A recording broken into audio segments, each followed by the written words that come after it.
Mapagpalang umaga. Inaanyayahan ko po kayo na samahan ako panoorin ang video na ito. Mga bidyong inihanda ng mensahero ng silangan na kung saan inilahad niya dito ang mga tunay na pangyayari. Libo-libong taon na po ang nakakaraan. Tara po, panoorin po natin. Baka dito po ang iyong matagal nang gustong malamang katotohanan.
Masayang bati mga Ophirians at sa mga Pilipinong hindi pa alam na Ophirians sila. Para po sa kaalaman ng lahat, ang mga Pilipino ay Shemites, Semites or Semitic dahil tayo po ay nanggaling kay Shem na anak ni Noah. Sa ating pagtatalakay tungkol sa serpent seed, madadaanan natin ang kwento tungkol sa panahong ang mga Israelites ay pinagtutuklaw ng makamandag na ahas sa wilderness dahil sa kanilang pagkakasala. Huwag po kayong malilito. Hindi po ito tungkol sa tungkod ni Moses na naging serpent sa harap ng Pharaoh. Matatagpuan ang pangyayari sa wilderness sa Numbers chapter 21 verse 8.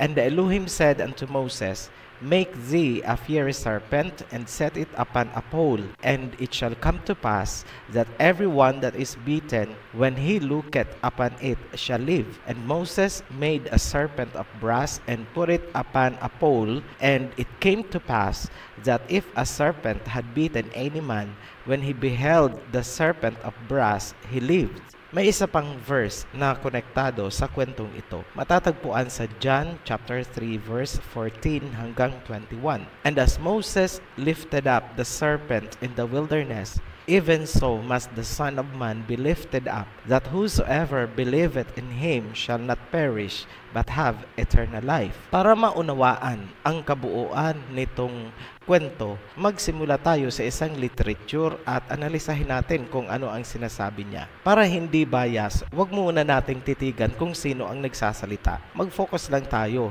sa nilalaman ng kanyang sinasabi. Kapag na-analyze nyo na, saka namin sasabihin sa katapusan ng video kung kanino talaga galing ang mensahe. Pansamantala nating tawagin ang nagsermon na si Pastor X. Lalagyan po natin ng numero ang mga paragraph para madali yung cross-referencing at triangulation pagdating sa analysis. Ito na po ang excerpt mula sa transcript ng sermon ni Pastor X. Ang English po ay verbatim copy-paste po yan. Wala tayong nilaktawan maliban sa introduction. Ibibigay po natin ang source para mabasa nyo ng direkta ang kanilang nakapublish na article tungkol dito sa material. Ang title po ay The Serpent That Kills and the One That Saves. Sa Tagalog, ang ahas na pumapatay at siyang nagliligtas. Matapos basahin ang Numbers chapter 21 verse 8 at John chapter 3 verse 14 hanggang 21, ito na ang naging explanation at interpolation ni Pastor X. Paragraph number 1. The Pastor X explained it as mysterious. The Lord does not kill the serpents, He leaves them there. Sa Tagalog, isang misteryo daw na hindi pinatay ng Lord ang mga ahas. Hinayaan lang sila doon sa wilderness. Paragraph number 2. But if one of them should harm a person, the person looks at the bronze serpent and will be healed. Thus, the serpent is lifted up in order to obtain salvation. Sa Tagalog, Ngunit kung meron mang maharm o tuklawin, ang taong yun ay titingala o titingin sa tansong ahas at siya ay gagaling. Kung kaya ang ahas ay itataas para makamtan ang kaligtasan. Ito po ang analysis. Ang tansong ahas ay simbolo lamang ng totoong ahas. Kumbaga ito ay isang replika. Hindi ang material na simbolo, kundi ang totoong sinisimbolo ang sinasabing tagapagligtas. Para madaling intindihin, kapag nirespeto mo ang flag ng Pilipinas, hindi yung tela ng flag per se ang nirerespeto mo, kundi ang bansang nasa likod ng flag. Ganon din ang tansong ahas.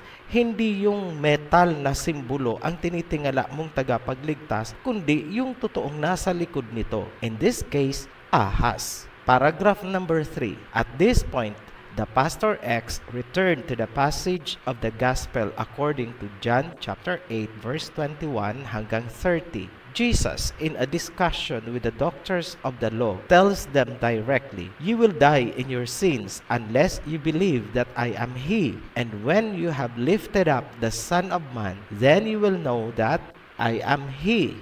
Tagalogin po natin. Sa puntong ito, binalikan ni Pastor X ang John chapter 8 verse 21 hanggang 30 kung saan direktahang sinabihan ni Jesus ang mga doctors of law na mamamatay kayo sa kasalanan kung hindi kayo maniniwala na I am He. At kapag itinaas nyo na ang Son of Man, sa kanyo lang malalaman na I am He or ako siya. Analysis. Na-establish natin sa number 1 na ang itinaas ay ang ahas. Ngayon, sinasabi ni Pastor X, kapag itinaas na ang Son of Man, saka pa lang daw malalaman na ako siya. I am He na itinaas ni Moses. Sino ang tinutukoy ng I am He na itataas? Obvious, di ba? Yung ahas. Diretso tayo sa paragraph number 4. The Pastor X stated that I am He is the name of God. Sinabi ng Pastor X na ang pangalan ng God ay I am He. Tandaan po natin, sa paragraph number 3, sinabi ni Pastor X na ang I am He ay ang ahas. Lumalabas ngayon na ang Panginoon, yung I am He, ay ang ahas. Nakita nyo na po ang subtle distortion? Paragraph number 5. When Moses asked the Lord, "If the people ask me, who sent you? Who sent you to free us? What is his name? I am. Therefore, lift up the Son of Man like the serpent." Tagalog, noong tinanong ni Moses ang Elohim kung kapag nagtanong ang mga tao kung sino ang sumugo sa akin para palayain sila, ano ang pangalan niya? Ang sagot ay, ako. Sa gayon, itataas ang Son of Man gaya ng ahas. Ito po yung analysis. Ito ay isang double confirmation na ang I am He at yung I am ay ang pangalan ng Panginoon na itataas. Huwag kalimutan, sino ang itinaas sa paragraph number 2 at number 3? Ang ahas. Dumiretso tayo sa paragraph number 6. Jesus refers to the same concept in a passage several chapters earlier when He says to the same thing to the doctors of the law, "As Moses lifted up the serpent in the wilderness, so must the Son of Man be lifted up, that whoever believes in Him may have eternal life." Tagalog, tinukoy ni Jesus ang parehong concept sa maraming passage noong sinabi niyang, gaya ng pagtaas ni Moses sa ahas, ganun din itataas ang Son of Man. Ang maniniwala ay magkakaroon ng buhay na walang hanggan. Ito po yung analysis. Double confirmation po ulit na ang ahas na itinaas ni Moses ay ang Messiah na itataas. I am He, ako siya, ang ahas. Paragraph number 7. Tandaan po ninyo ha, di po ito galing sa Oferian Heritage. Ito ay mensahe ni Pastor X. Inaaral lang po natin. Paragraph number 7. The serpent, Pastor X clarified, is a symbol of sin.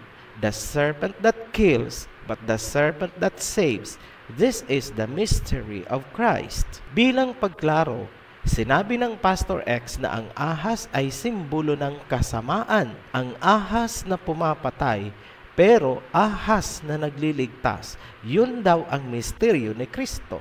Analysis. Ayon sa mensahe, ang misteryo daw ni Kristo ay pinaghalong kasamaan bilang ahas na pumapatay at nagliligtas. Familiar po ba sa temang ang ahas ay iniuugnay sa kaligtasan ng humanity? Yes, we heard that from the Greeks. Sa mga nakaraang video, ipinakita na po natin na ganyan ang tema ng version ng mga Greeks. Ang ahas ang bida. Paragraph number 8. Saint Paul also spoke of this mystery. He said that Jesus emptied himself, humbled himself, annihilated himself in order to save us. Moreover, the apostle offers an even stronger expression. He became sin. Tandaan niyo po yan. Sinabi niya, He became sin. Tagalogin po natin. May sinabi din daw si San Pablo ukol sa misteryo. Sinabi niya na ibinuhos ni Jesus, ibinaba at nilipol ang sarili para iligtas ang sangkatauhan. Ibinabadya daw ng apostol ang mas matinding pangungusap. Siya ay naging kasamaan. He became sin. Ito po ang analysis natin. He became sin. Ang Misaya ay naging kasamaan. Masama, makasalanan. Wala namang ibang kahulugan ang salitang sin. Kahit ano po ang gawin natin, yun ang mensahe. It is what is written in their article. Pumunta po tayo sa paragraph number 9. Thus, using the biblical symbol, we could say, He became serpent. Sa Tagalog, kung kaya gamit ang biblikal na simbolo, siya ay naging ahas. Boom! Lantara ng sinabi ni Pastor X na ang Misaya ay naging ahas. Ang Misaya ay ahas. Note, hindi po kami ang nagsasabi niyan. Baka nakakalimutan nyo na ina-analyze lang po natin ang sermon o ang mensahe ni Pastor X.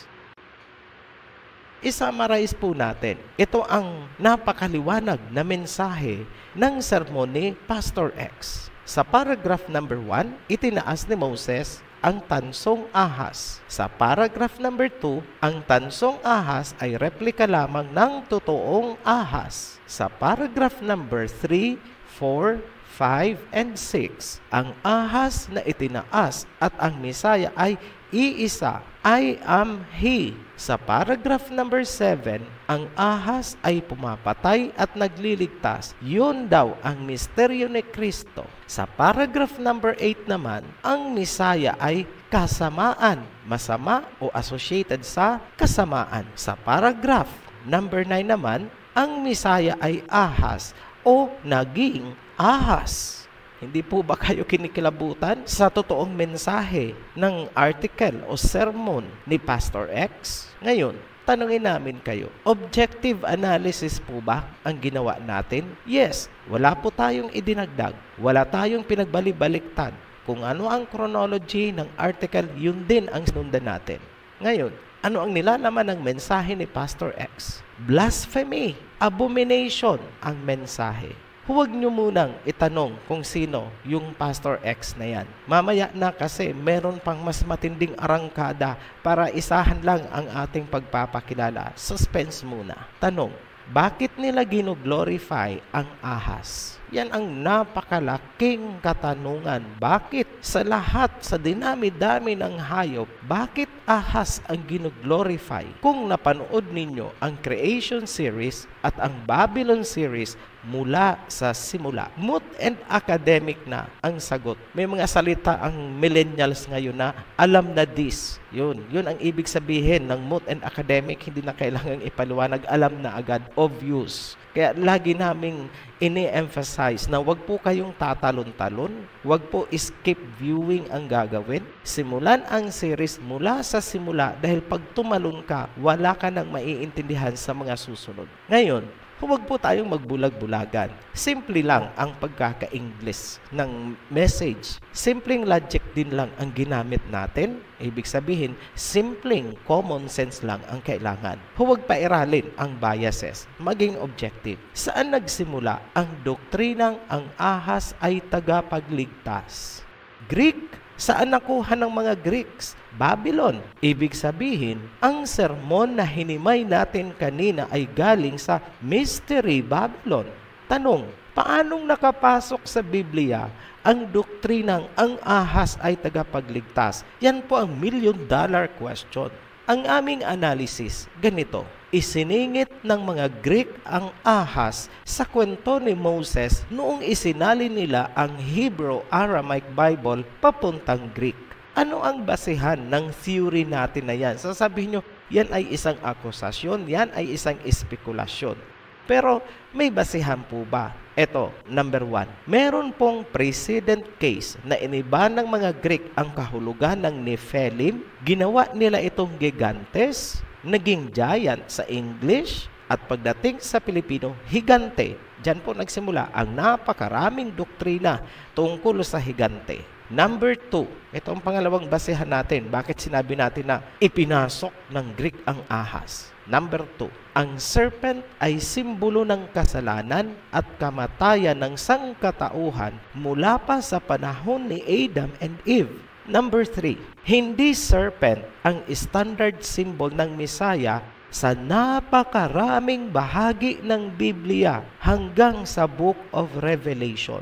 Ulitin po namin, hindi po ahas ang standard na simbolo ng Messiah sa napakaraming bahagi ng Biblia hanggang sa Book of Revelation. 3 pong malalakas na basehan yan kung bakit natin binuo ang theory na isiningit lang ng mga Greek ang ahas na itinaas ni Moses. Hindi po talaga ahas yun. Tandaan natin at huwag na huwag kalilimutan. Ang ahas o ang serpent ay isinumpa ng Elohim dahil ibinulid nito sa kasalanan at kamatayan ang sangkatauhan. Tapos ngayon, bigla na lang naging simbolo ng kagalingan at kaligtasan. Something is terribly wrong.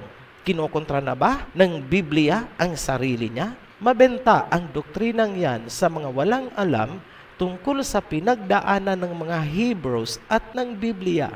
Mapapaikot nila ang mga taong walang alam tungkol sa serpent worship na ginagawa ng mga serpent seeds mula pa sa Babylon at sa Sumer at sa Mesopotamia.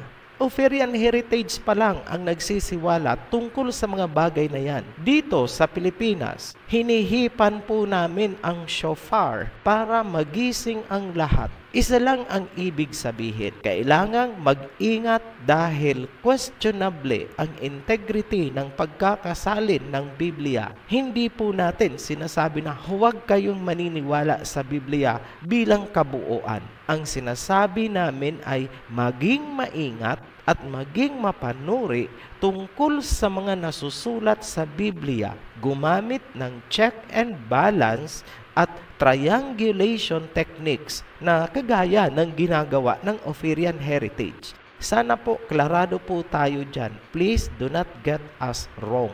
Muli po naming ilalahad ang precedent na pangyayari para mabuo ang mensahe ng video na ito. Kung alam nyo na ito mula sa naunang video, huwag po ninyong iisipin na paulit-ulit tayo o redundant. Nais lamang namin makarelate ang mga viewers na hindi pa napapanood ang unang video. Ang salitang Nephilim sa Hebrew ay nangangahulugang the fallen ones. Ngunit, noong isinali ng mga Greek ang Bible, pinalitan nila ang Nephilim at ginawang gigantes or giants, sa Tagalog higante. Diyan nagsimula ang kung ano-anong doktrina tungkol sa higante. Ngayon, bakit nila ginawa yun? Una, para hindi raw maapektuhan ang kanilang mga gods and goddesses. At pangalawa, ay para daw makarelate ang kanilang Hellenistic readers. Isa lang po ang ibig sabihin niyan. Gagawin nila ang lahat upang maprotektahan ang kanilang relihiyon. Yan ang bottom line. Ngayon, madali nilang nagawa ang pag-alter dahil sila ang nag-translate ng Hebrew Aramaic Bible papuntang Greek. Yun ang naging Septuagint version ng Bible. Ang Septuagint naman ang isinalin papunta sa Latin at yun ang naging Latin Vulgate. Isinalin naman ang Latin Vulgate papuntang English at yun ang naging King James Version natin. Kaya ang Nephilim ay higante na pagdating sa atin. Pero ano ang totoo? Ang Nephilim ay ang mga fallen angels, the fallen ones. Kung nagawa nilang baguhin ang Nephilim dahil threatened ang kanilang religion, ibig sabihin, pwedeng ginawa din nila sa kwento ni Moses para maprotektahan ang kanilang religion at mag-glorify ang serpent na kanilang sinasamba. Huwag niyong kalilimutan na ayon sa kasaysayan, ang mga Greeks ay sumasamba sa serpent o ahas at may sarili silang version ng creation. Sa version na yon, ang serpent o ang ahas ang nagsakripisyo para mapalaya sina Adam and Eve mula sa mapaniil na creator. Yan ang dahilan bakit sinasamba nila ang serpent. Ngayon, hawak nila ang original Hebrew Bible. Dito nakapaloob ang mensahe na direktang salungat sa kanilang paniniwala. Sa muli, hindi nila papayagang maapektuhan ang kanilang mga gods and goddesses at ang kanilang religion. Ano ang napakadaling solution? Everything is at the tip of their pen. Ano ang kinalabasan? Behold, serpent na ang itinaas ni Moses. Napakadali po, di ba? Hanggang sa makabagong panahon, gaya ng ipinakita namin sa unang bahagi ng video, glorified na nila ang ahas. Makikita yan ultimong sa simbolo ng medisina at pharmacy. Ngayon, ano ba talaga ang Misaya at ano ang kanyang simbolo? Ito yung katotohanan. John chapter 14 verse 6. I am the way, the truth, and the life. Yan ang Misaya. Siya daw ang daan, ang katotohanan, at ang buhay. In a sense, siya ang sinisimbolo ng Tree of Life sa Genesis at sa Revelation. Ano naman ang standard na simbolo ng Savior, Messiah? John chapter 1 verse 29. The next day, John seeth the Messiah coming unto him and saith, Behold, the Lamb of Elohim, which taketh away the sin of the world. Narinig niyo po kung ano ang sinabi ni John? Lamb of Elohim. Sa John chapter 1 verse 36 naman, and looking upon the Messiah as he walked, he said, Behold, the Lamb of Elohim.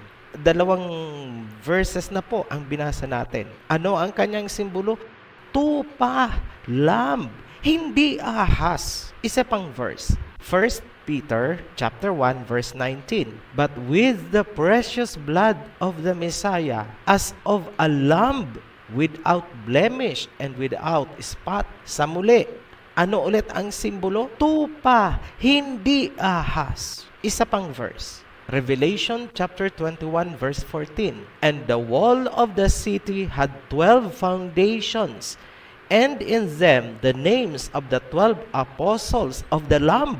Sa muli, ano ang simbolo? Lamb, tupa, hindi ahas. Revelation chapter 22 verse 3. And there shall be no more curse, but the throne of Elohim and of the Lamb shall be in it, and his servants shall serve him. Sino ang may trono na katabi ng Elohim? Ang Misaya. At sa muli, ano ang simbolo?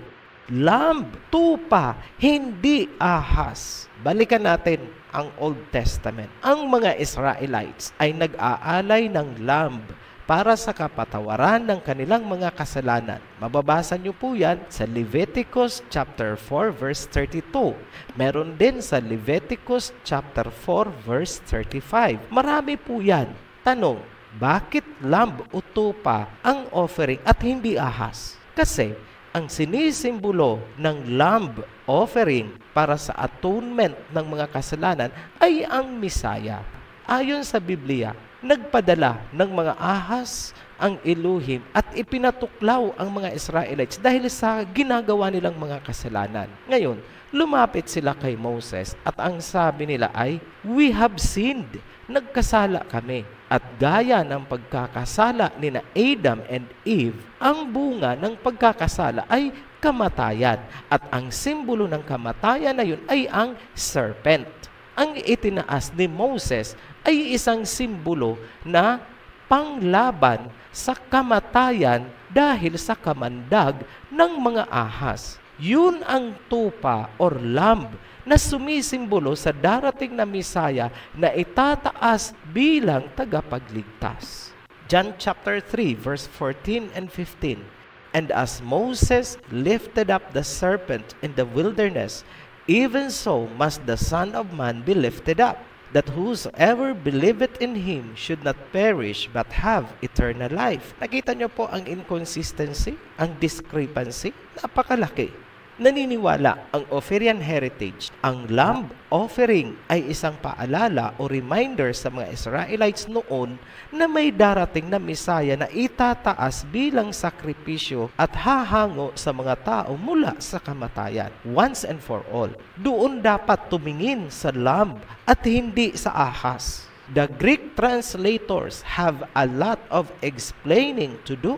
Gumamit tayo ng triangulation of information na nasa Biblia mismo at lumalabas na incongruent at grossly out of context ang serpent para maging simbolo ng kaligtasan at buhay. Lahat ng mga verses sa Biblia ay nagtutugma sa lamb o tupa bilang simbolo ng Misaya na itataas bilang manunubos ng sangkatauhan mula sa kamatayan na hatid ng ahas. Yan ang eksena na pilit binabaliktad ng serpent seeds upang ipasok ang sinasamba nilang ahas bilang simbolo ng kaligtasan. Diyan nadaya ang buong mundo. Huwag niyo pong kalilimutan na ang mga Greeks ang nagpasimula ng ibang version ng creation kung saan ang ahas ang nagbigay ng karunungan at nagpalaya sa sangkatauhan. At yun din ang lumabas noong isinali ng Greeks ang Biblia, ang ahas ang simbolo ng buhay at kaligtasan. Masasabi natin, ang inilahad namin ay theoretical, ngunit napakalalim ng basihan hango mismo sa Biblia at sa history. Ngayon, sino si Pastor X?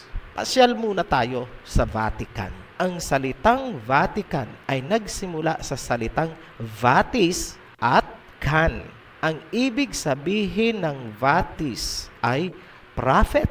Ang ibig sabihin naman ng Can ay serpent, snake, ahas. Sa Mayan language, ang Can ay serpent o ahas. Halimbawa ay kukulkan or bird serpent. Sa ancient Sumeria naman, ang Can ay serpent din. Halimbawa ay Akan. Serpent din ang ibig sabihin ng Can sa salitang Canaan. Kanaan. Ganon din ang ibig sabihin ng Romanized word na vulkan. Vul means fire, apoy. At ang Can ay Babylonian word for serpent o ahas. Ibig sabihin, ang salitang Vatican ay serpent, prophet, propetang ahas sa Tagalog. Ikabit natin ang city. Kaya ito ay naging city of the serpent prophet. Ngayon, isang lugar o structure sa Vatican ay tinatawag na St. Peter's Basilica. Ano ang pinanggalingan at kahulugan ng salitang Basilica? Kung ang Vatican definition lang ang titingnan, ang makukuha mo ay ang pang-ibabaw lang na nais nilang ipakahulugan. Ito daw ay derived sa isang salitang Greek na ang ibig sabihin ay royal house, a church, a building. Hanggang dyan lang ang makukuha mo. Ngunit ang totoo, merong mas malalim na underlying meaning ang salitang basilica. Ito ay nagmumula sa salitang basilisk na ang ibig sabihin ay serpent.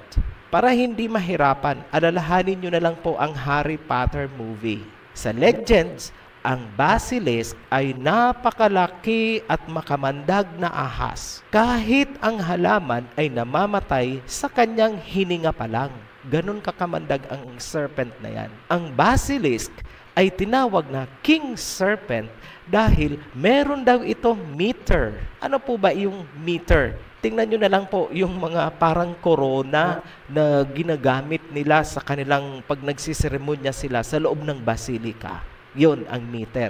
Ngayon, sinasabi nila na ang basilika daw ay royal house. E di idugtong na lang po natin, royal house of the serpent. O yan, puro hermeneutics yan. Okay, kung ganon, magpakita pa tayo ng karagdagang senyales. Kumbaga sa sakit, karagdagang simptomas. Sa gitna ng St. Peter's Square ay ang Egyptian obelisk bilang simbolo ng authority and power na nauugnay sa ancient Egypt.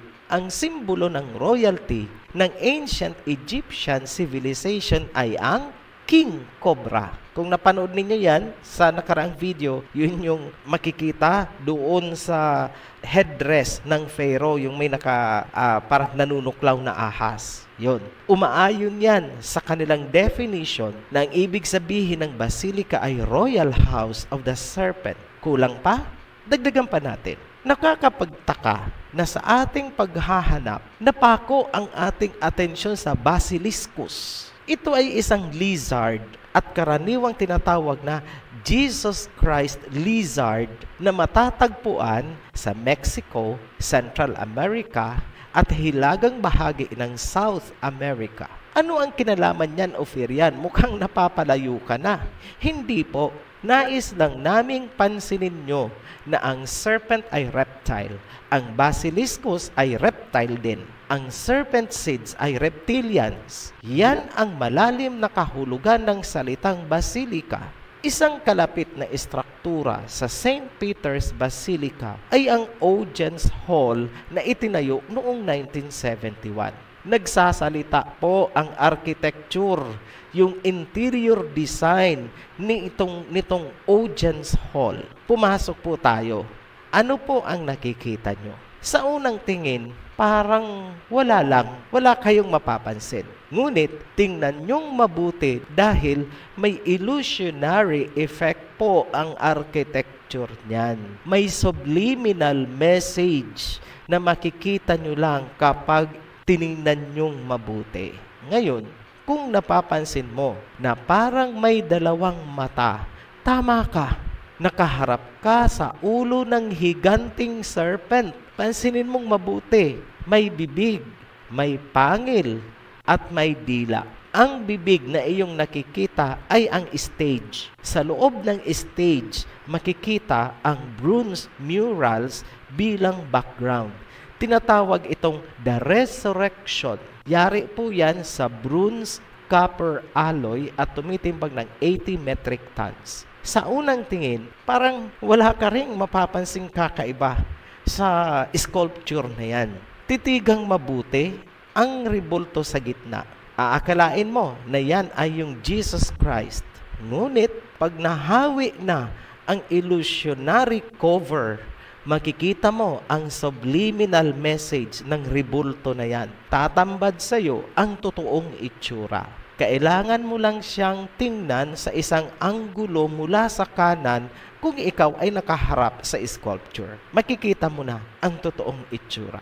Ito ay isang reptile figure. Parang T-Rex na parang dinosaur. Imagine mo ang sarili mo. Kung ikaw ang naandun sa center stage na yon, nakaupo ka doon para kang may trono, nakaharap ka sa audience at ikaw ay nagsasalita. Para kang nagsasalita mula sa bibig ng isang giant reptile. Bakit kaya ganun ang overall design? At bakit ganun ang laman ng sermon ni Pastor X? Ophirian, conspiracy theory na yan. Ito ang masasabi namin. Kung ito lang ang pagbabasihan mo, parang conspiracy theory nga. Pero, conspiracy din ba ang meaning ng vatis, prophet, at yung kan, serpent?